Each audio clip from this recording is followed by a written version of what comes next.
ইসরায়েলের আকাশে হঠাৎ করেই দেখা গেল একের পর এক মার্কিন সামরিক বিমান। গত ২৪ ঘণ্টায় এক দুটি নয়, মোট ৯টি বিশাল সামরিক পরিবহন বিমান অবতরণ করেছে ইসরায়েলের একটি গোপন ঘাঁটিতে। প্রত্যেকটি বিমানে বহন করা হচ্ছিল ভয়ঙ্কর বাংকার ব্লাস্টার বোমা। তেলাবিবের নিকটবর্তী নেভাতিম বিমান ঘাঁটিতে অবতরণ করেছে এই ভয়ঙ্কর অস্ত্রবোঝাই বিমানগুলো। প্রশ্ন উঠেছে, হঠাৎ কেন এত বিপুল পরিমাণ অস্ত্র মজুত করছে যুক্তরাষ্ট্র? শুধুই কি নিরাপত্তা, নাকি বড় কিছু ঘটতে চলছে?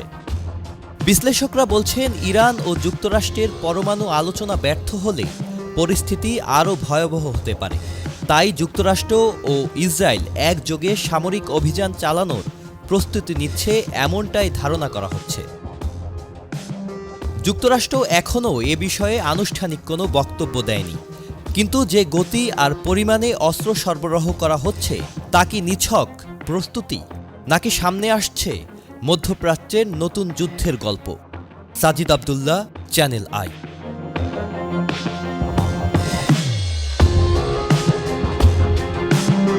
ওয়ালটন আবারও মিলিনিয়ার অফারে ওয়ালটন ফ্রিজ কিনে আপনিও হয়ে যেতে পারেন মিলিয়নিয়ার।